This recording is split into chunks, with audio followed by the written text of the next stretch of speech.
숫자로 여론을 읽고 데이터로 민심을 읽어보는 시간이죠. 휴먼 데이터의 이은영 소장, 한국인사이트 연구소의 전민기 팀장 두 분 어서 오세요. 네, 안녕하세요. 자, 이은영 소장 가져온 네, 숫자부터. 저 36.8% 가져왔는데요. 네. 최근에 리얼미터가 YTN 의뢰로 그 대통령 국정수행 지지율 조사를 했는데 지금 데드크로스가 일어난 상황에서 이번 조사에서도 지금 지난 조사보다 0.4% 포인트 내린 긍정평가가 44.4% 나왔는데 예. 그중에서 연령별 중에서도 20대가 긍정평가가 36.8%가 나왔어요. 그래서 원래 이제 대통령 지지율의 가장 그 높은 견인차 역할은 30대가 했지만 20대도 그 긍정평가가 높았는데 그랬는데 상당히 지금 많이 하락이 된 떨어졌다. 상황이었습니다. 예.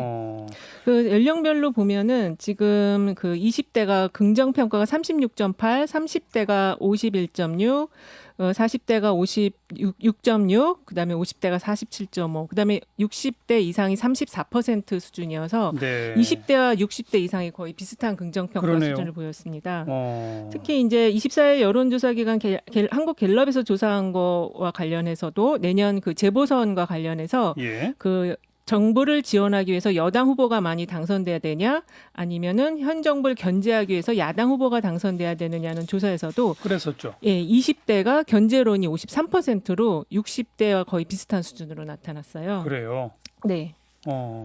한마디로 60대 이상은 워낙 그동안의 보수층이었고 네. 현 정부에 비판적이었다라고 알려져 있잖아요. 그렇죠. 그런데 20대가 60대 이상하고 거의 똑같아지고 있다. 네, 네. 근데 그러네요. 이제 이거를 20대가 정권에 대한 지지를 처리한 거냐, 아니면은 일시적인 현상이냐, 어느 현상이냐를 좀 연구를 해봐야 되는데, 예. 이제 제가 보기에는 좀 20대 특성 자체가 좀 사안별 지지가 급등 급락하는 경향성이 있어서 현재는 조금 일시적인 어떤 철회가 아닐까. 특히 이제 20대 같은 경우 우리가 밀레니얼 Z세대라고 표현을 하기도 하거든요. 예. 그래서 정치적 이념 성향이 보수보다는 중도에 기반한 무당파층이 많은 세대 특성을 가지고 있어요. 그리고 경제적 관념에 있어서도 좀 물질주의적인 가치 지향을 보이고 있고 디지털에 굉장히 익숙한 세대거든요. 예. 그래서 이 정치 뉴스를 유튜브나 또래 집단으로부터 듣는 경우가 많고 그렇죠. 텍스트보다는 동영상으로 이 정치 그렇죠, 뉴스를 그렇죠. 받아들이기 때문에 예. 사실 이 20대가 또 가짜 뉴스에도 좀 반응이 빠르거든요. 그렇죠, 그렇죠. 예, 그러니까 60대와 비슷한 좀 성향을 보여요. 네. 예, 그러다 보니까 이 정치인을 좀 셀럽화하는 경향이 좀 있거든요. 그래서 이제 20대가 그 초기에 대통령 그 집권하신 초기에 뭐 이니템이라든지 그런 것들 그 굿즈 맞아요. 같은 걸로 굉장히 좀 지지가 높았었는데 그때는 참 제일 높았죠. 그렇죠. 거의. 예. 높았어요. 근데 이제 좀 시간이 흐르면서 여러 가지 사안에 따라서 지금 지지율이 좀 많이 빠져 있는데 이런 현상이 동계올림픽 때도 좀 나타났었거든요. 동계올림픽 때 그 단일화, 남북 단일팀 단일팀 구성할 때 그거 20대가 정서적으로 못 예, 받아들인다 해가지고 네, 그랬었죠. 최근에는 그러면 인국공 사태라든지 인국공. 부동산도 조금 영향이 있는 것 같습니다. 박원순 서울시장 그런 사건 뭐 이런 것들 예. 빅데이터 반응하고 비슷하네요. 20대들의 어떤데요? 즉각적인 반응 같은 것들이. 그러니까 저는 이제 더 네, 말씀하시고 아니 없습니다. 저희가 이제 준비한 거는 이제 문재인 대통령 관련한 언급량 준비했는데 10만 건 정도로 언급이 많이 됐고요. 일주일 동안. 네, 연관어는 역시나 1위가 부동산 관련한 이야기들, 이 정책과 관련해서 3위가 경제고. 야, 아직도 그 연관어 4위가 지난 일주일 동안의 어떤 키워드 분석이었는데 조국 전 장관 이야기 아직도 계속 나오고 있어요. 그래요? 언제까지 갈지 좀 지켜봐야 될 것 같고요. 요즘 5위는 조국의 반격이라고 그래가지고 하죠. 예. 5위는 이제 코로나고요. 6위가 이제 지난주에 우리가 이야기했던 뉴딜 이야기가 조금씩 많이 나오고 있네요. 그리고 7위가 집값, 8위가 재건축, 9위가 추미애 장관, 10위가 박원순 전 시장이거든요. 예. 감성어 분석 보니까 금부정 비율이 35.5 대 41인데 지난주에서 많이 떨어지지 않았거든요. 긍정 비율이 매우 높은 거잖아요. 맞습니다. 여전히. 그죠? 그러니까 지지율만큼 긍정 비율이 하락하지는 않고 있어요. 지지자들이 좀 결집하는 모습이 아닌가. 인터넷상의 비판 여론과 좀 맞서고 있는 것으로 분석이 되고요. 예. 감성어 보면은 긍정 감성어는 역시나 지지한다, 자랑스럽다, 뭐 든든하다, 위대하다 이런 단어들 보이고요. 부정 감성어는 보면 역시나 폭등, 어렵다, 위기, 짜증, 실패. 역시나 경제, 부동산 정책 관련해서 좀 많은 부정 여론이 네. 올라오고 있습니다. 예. 20대가 60대 이상과 비슷한 양상의 숫자를 보이는 것. 네. 정말 이건 주도 면밀하게 분석해 볼 필요가 있겠어요. 네. 그다음 전민기 팀장이 가져온 숫자는 35인데요. 그 지금 정부가 추진하는 정책 중에서 가장 큰 이슈가 되고 있는 게 이제 행정수도 이전이잖아요. 조금 아까도 인터뷰했는데 예, 여기 여론 살펴봤는데 일단 설문조사에서는 뭐 긍정 반응이 좀 더 높게 나오던데 빅데이터 상에서는 중립 반응이 굉장히 높게 나오더라고요. 중립이 35예요. 35.2. 그래서 감성어 분석상 긍부정은 25대 39.1, 중립이 35.2거든요. 예. 그래서 중립 감성어 보면 뭐 논의하다, 논의 필요하다, 구체적, 논쟁 이런 단어들이에요. 그러니까 찬반은 논하기 전에 좀 충분히 논의할 필요가 있다. 얘기해 볼 필요는 있다. 예, 그리고 부동산 정책 같은 것들이 내놓고 사실은 즉각적으로 찬반했더니 사실은 그 예상과는 다른 결과들도 또 나오고 있기 때문에 행정수도 이전이 과연 이 부동산의 어떤 오르는 집값을 잡을 수 있을 것이냐에 대해서 조금 더 면밀히 좀 예. 살펴보는 듯한 예. 모양새고요. 언급량은 많아요. 언급량이 뭐 그렇게 엄청 많지는 않지만 그래도 한 16,000건 정도 되니까 일주일에 16,000건이면 뭐 그렇게 또 적다고 말할 수는 없습니다. 예. 7월 19일부터 또 본격적으로 언급된 양이기 때문에요. 예. 연관어 1위가 부동산이고 2위가 세종시, 3번이 헌법, 4위가 노무현 전 대통령, 그다음 뭐 미래통합당 집값, 김태년 원내대표 이름 뭐 당연히 나오고요. 네, 헌재나 여론, 위헌 이런 단어들로 알겠어요. 지금 드러나고 있습니다. 빅데이터 먼저 봤는데 이 행정수도 이전에 대한 찬반 여론조사 결과도 있었죠. 예, 두 군데 정도에서 조사했는데 찬성이 다 높았거든요. 이제 최근에 조사된 거는 SBS 입소스 조사 결과인데요. 찬성이 한 48.6%,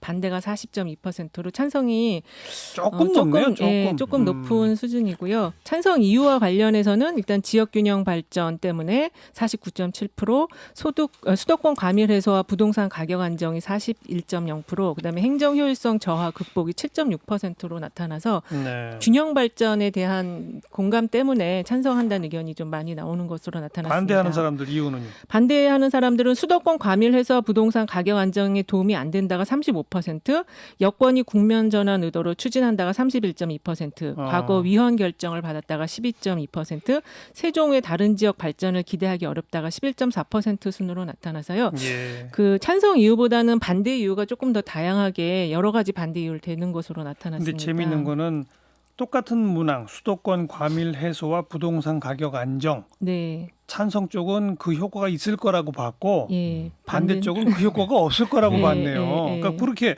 수도권 집값이 내려갈까 말까 여기에 대해서도 조사한 게 있죠. 예, 그래서 리얼미터 YTN이 조사한 결과가 있는데요. 그 행정수도 이전으로 집값을 안정시킬 수 있는지에 대해서 공감한다가 40.6, 비공감이 54.5%로 비공감이 좀 더 높았어요. 높네요.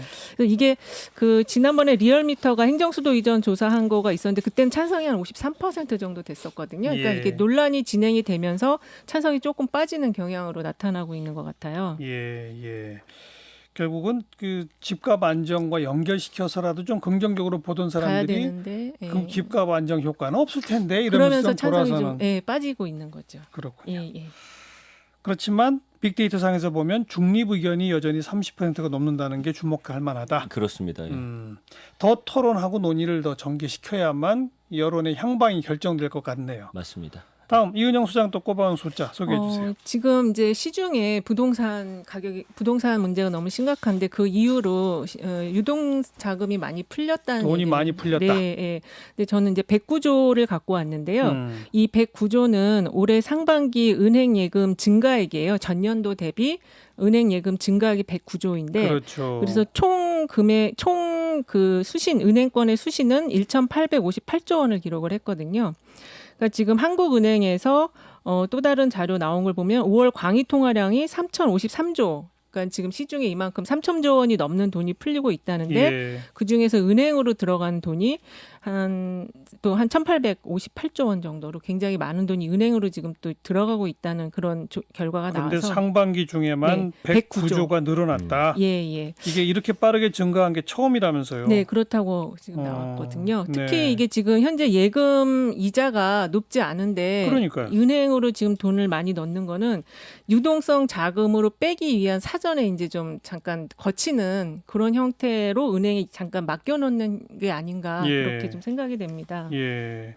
아니 그리고 코로나 위기를 타개하기 위해서 각종 지원금 정책으로 돈을 더 풀었잖아요. 그렇죠. 예. 돈을 푸는 것이 시장에서 돌아야 그게 되는데 다시 좀 일단 그게 은행으로 도로 예, 들어간다?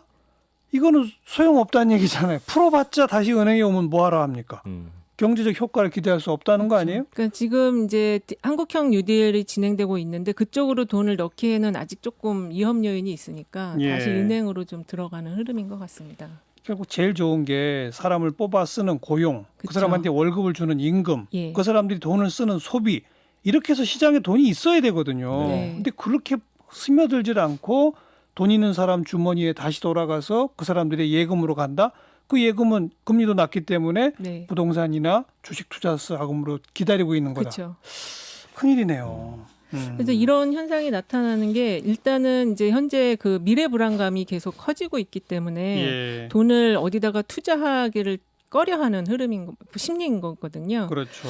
그리고 작년에 그 공인중개사 합격자 그 비율을 보니까 네. 30대 이하 비중이 34%가 나왔어요. 30대 이하가 예. 그러니까 원래 와. 이 공인중개사는 은퇴자들이 자신의 노후를 그러게요. 대비한 자격증으로 많이들 이제 시험을 봤는데 지금은 30대 이하들이 이 공인중개사를 따기 위해서 노력을 하고 있고 예. 또 합격자 가운데는 10대와 20대도 상당히 많더라고요. 예. 10대가 19명이지만 20대가 거의 2,600명 가까이 달해서 이 뭔가 그 미래 불안을 해소하기 위한 어떤 자격증이라도 좀 따놓자 이런 심리가 좀 많이 높아지고 있는 것 같습니다. 네, 네. 이제 앞으로 근데 이 그 부동산 중개 시장도 점점 이 모바일 시장식으로 갈 텐데 네. 그렇지 않습니까? 네. 그런데 공인중개사 자격증 따려고 하는 젊은이들은 계속 이렇게 많아진다? 뭔가 좀 앞뒤가 안 맞는 것 같은데요. 그러니까 일단 요새 이제 20, 30대들이 그 재테크 열풍이 불었다고 해요. 예전에 예, 비해서. 예, 그러니까 예. 예전엔 20대들이 욜로족이라 그래가지고 좀 쓰자. 뭐 돈을 모으기보다 쓰자라는 그 주의로 갔는데 이게 이제 뭐 세계적인 팬데믹 현상 이런 것들이 나오다 보니까 미래 불안감이 커지는 거예요. 그렇죠. 그러다 보니까 이제 심리적으로 너무 많이 쓰면 안 되겠다. 예. 이 돈을 좀 관심을 갖자. 이렇게 흐름이 바뀌면서 이쪽으로 막 또 지금 쏠리고 있는데 사실 이게 지난 작년인가 그 비트코인 때도 이 비슷한 현상이 있었거든요. 그랬죠. 그때도 이제 막 20, 30대들이 그쪽으로 막 쏠려가지고 투자하고 했다가 또 이제 많이 좀 거덜난 근데 그러니까요. 흐름도 좀 있어. 거기 이제 있어가지고. 채용도 네. 줄었잖아요. 그렇죠. 근데 이제 부동산 가격은 올라가니까 사실은 수수료를 따져봤을 때 젊은 친구들이 생각할 때 집 한 건 계약해주면 그렇죠. 꽤 괜찮겠구나 이런 네. 생각도 하는 것 같아요. 월급보다는 그게 네. 큰 뭐 되는 낫다고 보는 거죠. 강남 같은 데서 중개를 하면. 그런데 그게 부동산 자격증 딴다고 금방 그렇게 강남에 무슨 계약 체결을 할 수 있냐 말이에요. 맞습니다. 좀 아까 그 비트코인 말씀하신 것도 그렇고 요즘 뭐 주린이라고 주식에 처음 뛰어든 어린이라는 네. 용어도 생기고 막 그러던데 아니 건전하게 돈에 대한 관점과 공부를 하고 자기 재테크 수단을 뭔가 이렇게 찾아보려고 노력하는 거는 좋은데 네. 일확천금 형식으로 뛰어드는 게 이게 문제인 거죠. 근데 이게 지금 보니까 20, 30대들이 경제적인 어떤 정보를 얻는 걸 유튜브에서 많이 얻는다고 해요. 근데 이제 유튜버들 중에서 재테크 유튜버들의 영향을 굉장히 많이 받는다고 하거든요. 예. 근데 이제 재테크 유튜버들 강의 내용을 보면은 굉장히 돈을 어떻게 해서 많이 벌었다라는 내용의 강의들을 많이 하다 보니까 그게 자극적일수록 좀 자기들한테 구독자가 늘어나고 그렇죠. 자기 돈이 되니까 계속 자극적인 메시지만 남발하는 거죠. 근데 또 강연에도 많이 따라다니더라고요. 20대들이, 20, 30대들이. 그래서 이제 어떤 그 강연에도요. 다 돈 낸 논리예요. 맞습니다. 예. 그래서 근데 그런 걸 좀 잘 제일 구분할 줄 걱정입니다. 알아야 돼요. 근데 사실 저도 40대인데 현실적으로 그러면은 어디에 재테크를 해야 되느냐 뭐 저도 막다른 다른 그쵸. 방법은 없다고 그러니까 생각은 들거든요. 예금을 할 수밖에 없잖아요. 근데 뭐 예금으로 뭐 돈을 지금 이렇게 모아서 집을 살 수 아니, 있는 그러니까 것도 아니잖아요. 주식 투자 네. 같은 거는 필요한 재테크인데 네. 일확천금을 꿈꾸는 게 아니라 맞습니다. 예. 건전 우량주의 장기 투자. 네. 그것도 여유 있는 자금을 가지고 음. 그 여유 있는 자금이 뭐 1,000만 원, 2,000만 원이라도 100만 원, 200만 원이라도 좋다 이거예요. 네. 그렇게 접근해야 되는데 요즘 젊은 층의 이런 풍토가 너무 걱정스럽다는 얘기입니다. 네. 마지막 전민기 팀장 뽑아온 숫자는 38인데요. 음. 이거는 코로나 관련 부정 감성어예요. 오늘 제가 이걸 뽑아온 이유는 예. 오랜만에 가져왔는데 코로나 관련해서 긍부정 중립이 거의 333의 형태로 또 나타나요. 이건 뭘 의미하냐면 네, 일반적인 사안에 대한 거. 처음에 코로나가 나왔을 때 부정 감성은 상당히 높다가 이 부정이 내려갔어요? 내려가고 그러니까 그 다음에는 정부의 어떤 대책이 좋았잖아요. 그러면 긍정이 올라갔다가 예. 이제는 그냥 333 거의 비슷하게 나왔어요. 그러니까 뭐냐면은 그냥 일상적이군요. 맞습니다. 그러니까 코로나에서 파생되는 불안 요인에 대한 어떤 부정 감성은 올라가는데 코로나 바이러스 자체에 대한 이제 예. 어떤 마음 자체는 예전 같지 않다. 좀 평정심을 가진 거예요. 맞아요. 그러니까 일상적인 이건 생활. 바람직한 겁니다. 근데 이제 마스크 쓰고 뭐 이런 상황이 된 거예요. 그래서 코로나 관련 언급량이 한 달 동안 179만 건으로 언급량 굉장히 많거든요. 그렇죠. 연관어 1위가 마스크고 말씀해 주신 대로 일상적인 생활로 돌아갔다라고 느껴지는 게 지금 연관어 5위가 여행, 6위가 일상, 7위가 여름, 8위가 주말, 9위가 계획, 10위가 국내거든요. 그렇죠, 그렇죠. 이제 코로나는 그냥 받아들이신 것 같아요. 그러니까 이거는 사회적 거리두기가 어느 정도 습관화되고 이제는 마스크 안 쓴 분들 거의 없잖아요. 네, 네. 그러니까 코로나 자체에 대한 두려움은 이제는 거의 없다. 그리고 사망자 비율도 많이 줄었기 때문에 예. 이제 조금 그런 거는 불안감은 좀 많이 맞습니다. 가라앉은 것 같아요. 우리 주변에 있을 수밖에 없는 존재라고 네. 좀 걱정되고 불안하지만 받아들인다. 일단 네. 그리고 이제 올해 그 지켜보면서 조건 하에서 맞습니다. 살아간다. 네. 이런 거죠. 그 경험치도 쌓였잖아요. 그러니까 이제는 사실은 정보가 없을 때가 제일 두렵거든요. 그쵸. 맞아요. 근데 이제는 좀 어느 정도 정보도 있고 코로나에 대한 지식도 좀 쌓이다 보니까 그런 막연한 두려움은 이제 확실히 사라지고 네. 이거를 뭐 그렇다고 집에만 있을 수 없다 보니까 일상생활 좀 이어가면서 예. 하는 듯한 모습이 이제 빅데이터에 드러나고 또 있습니다. 백신 개발 뉴스가 소식도 네, 나오니까 맞아요. 조금 예. 그 영향을 다행입니다. 미친 것 네네. 같습니다. 그나저나 미국 하루에 뭐 7만 몇천 명씩 나온다는데 네. 그런 나라에 살고 있는 사람들이 참 정말 걱정스럽니다. 맞습니다. 네. 근데 오히려 미국에 있는 지인하고 통화를 해봤는데 생각보다 미국의 언론이 그런 건지 그 두려움이나 그래요? 이런 우려가 여기서 걱정하는 것만큼 아니더라고요. 그래서 좀 놀랐어요 저는. 아니 인구 대비로 따지면 예. 미국의 하루 7만 명 확진은 우리나라의 하루 10,000명 확진이거든요. 네. 만약 우리나라 하루 10,000명 확진 나와 난리가 보세요. 나죠. 난리 나죠. 그럼 두 분 네. 어떨 것 같아요? 난리가 나는 그런데도 거죠. 한국이 너무 걱정한다는 식으로 말해서 좀 놀랐습니다. 예. 휴먼앤데이터 이은영 소장, 한국인사이트 연구소 전민기 팀장 수고하셨어요. 고맙습니다. 네, 감사합니다.